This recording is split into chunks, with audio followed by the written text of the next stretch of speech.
ഹഷ്മി, ഇപ്പോൾ Shrimati K K Rama M L A നമ്മോടൊപ്പം ചേരുകയാണ്. Shrimati K K Rama M L A ഇപ്പോൾ മുകേഷിനെതിരെ കേസെടുത്തിരിക്കുന്നു. ഒരു ജനപ്രതിനിധിയാണ്, മുൻപും സമാനമായ ആരോപണങ്ങൾ വന്നിട്ടുണ്ട്. അപ്പോൾ CPIM തീർത്തിരുന്ന ഒരു പ്രതിരോധം എന്ന് പറയുന്നത് കോൺഗ്രസ് MLA മാർക്കെതിരെയും മുൻപ് ഇത്തരം കേസുകൾ വന്നിരുന്നു. അവർ ആ കേസുകൾ കോടതിയിൽ പോയി തെളിയിക്കുകയാണ് ചെയ്തത്. ആ പ്രതിരോധം ഇനി വിലപ്പോകുമോ? അല്ല, കോൺഗ്രസ് നേതാക്കന്മാർക്കെതിരെ മുന്നേയും ആരോപണങ്ങൾ വന്നിരുന്നു, അന്നൊന്നും ഇല്ലല്ലോ എന്ന് പറയുന്ന CPM നേതാക്കന്മാരും ഇടതുപക്ഷവും നിങ്ങൾ എങ്ങനെയാണ് ഇടതുപക്ഷമാവുന്നത് എന്ന ചോദ്യമാണ് ഉള്ളത്.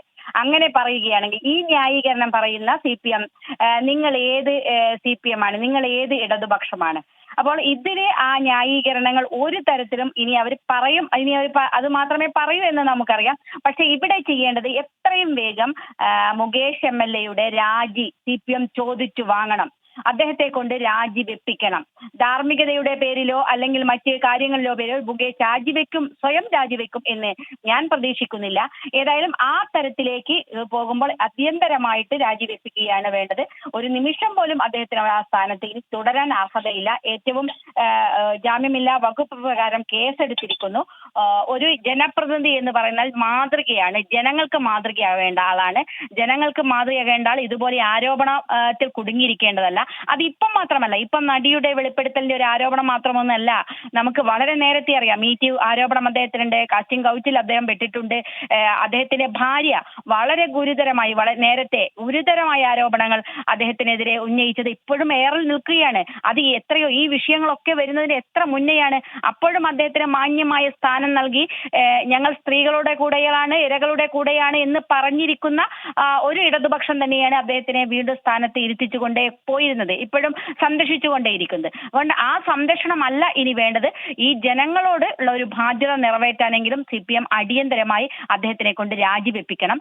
മാതൃകാപരമായി ആ തരത്തിലേക്ക് പോകാൻ തയ്യാറാകണം. ശ്രീമതി കെ കെ രമ, ഇവിടെ രാഷ്ട്രീയ പ്രേരിതം എന്ന വാക്ക് തന്നെ ഒരു രാഷ്ട്രീയ വ്യവഹാരത്തിൽപ്പെട്ട വാക്കാണ്. അതിന് അതിൻ്റെതായ മാന്യതയുണ്ട്. ഇത് ഒന്നല്ല, ടെസ ജോസഫിൽ തുടങ്ങി ഈ പറഞ്ഞ താങ്കൾ പറഞ്ഞ കാര്യങ്ങൾ ഒക്കെ പൊക്കോട്ടെ, അതിന് മുമ്പുള്ള കാര്യം അങ്ങനെ പൊക്കോട്ടെ പറയാനും കഴിയില്ലെങ്കിൽ കൂടിയും ഹേമ കമ്മിറ്റി ഈ സമയത്ത് മാത്രം ഉണ്ടാകുന്ന 3 ആരോപണമാണ്. ആ 3 ആരോപണങ്ങളിൽ ഇത് രാഷ്ട്രീയ പ്രേരിത പ്രതിഷേധമാണ് എന്നൊക്കെ ധനമന്ത്രി KN ബാലഗോപാൽ പറയാമോ? ശ്രീമതി കെ കെ രമ, അങ്ങനെ പറയുന്ന ഈ നേതാക്കന്മാരെ ജനം തീരുമാനിക്കട്ടെ. ഇവരൊക്കെ ഇനി നേതാക്കന്മാരെ ഇരിക്കണം, ഇവരൊക്കെ പാർട്ടി നേതാക്കന്മാരെ ഇരിക്കണം എന്നുള്ളത്. അങ്ങനെ പറയുന്നവരെ പറ്റി എന്ത് പറയാനാണ് ഹാഷ്മി? ഇത്തരം നേതാക്കന്മാർ, ന്യായീകരിച്ചുകൊണ്ടിരിക്കുന്ന നേതാക്കന്മാരെ നമുക്ക് എങ്ങനെയാണ് തിരുത്തിക്കാൻ സാധിക്കുക? CPM അതേ ചെയ്യുള്ളൂ. അടിയന്തരമായിട്ട് അതുകൊണ്ടാണല്ലോ പാർട്ടിക്ക് നിന്ന് ഒറ്റപ്പെട്ടുകൊണ്ടേയിരിക്കുന്ന ഒരു സാഹചര്യത്തിലേക്ക് ആ പാർട്ടി പോകുന്നത്.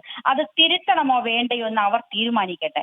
ഈ വിഷയത്തിൽ മുകേഷിനെ ഇനി ഒരു നിമിഷം പോലും ആ സ്ഥാനത്ത് തുടരരുത്. അദ്ദേഹത്തിന് കേസ് എടുത്തിട്ടുണ്ട്, ഇനി അറസ്റ്റ് ചെയ്യണമെങ്കിൽ സ്പീക്കറുടെ അനുമതി വേണം. സ്പീക്കറുടെ അനുമതിയോടുകൂടി അറസ്റ്റ് ചെയ്യുകയും ചോദ്യം ചെയ്യുകയും വേണം. അത് മാത്രമല്ല ഹാഷ്മി, നോക്കൂ, ഈ സിനിമാ മേഖലയിലെ നയരൂപീകരണ സമിതി ഉണ്ടാക്കിയിട്ടുണ്ട്. ഇപ്പോൾ ആ സമിതിയിലെ ഒരു അംഗമാണ് ഈ മുകേഷ്, ഈ ആരോപണ വിധേയൻ. അത് ഞാൻ പറഞ്ഞത്, നേരത്തെ അത്തരം ആരോപണങ്ങൾ നിൽക്കുമ്പോൾ തന്നെയാണ് ഒരു ശുദ്ധികലശത്തിനോ അല്ലെങ്കിൽ ഒരു പുതിയ നയങ്ങൾ ഉണ്ടാക്കി സിനിമ മേഖലയെ രക്ഷിച്ചു കൊണ്ടുപോകുന്നതിന് വേണ്ടി ഒരു സമിതി ഉണ്ടാക്കുന്നത്. അതിലും ഈ ആരോപണ വിധേയർ തന്നെയാണ്, ഇത്തരത്തിൽ ചെയ്യുന്ന ആളുകൾ തന്നെയാണ് ഉള്ളത്.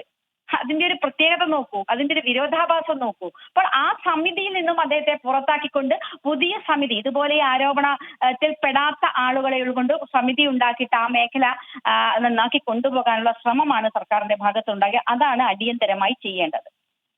Okay, thank you Shrimati K K Rama.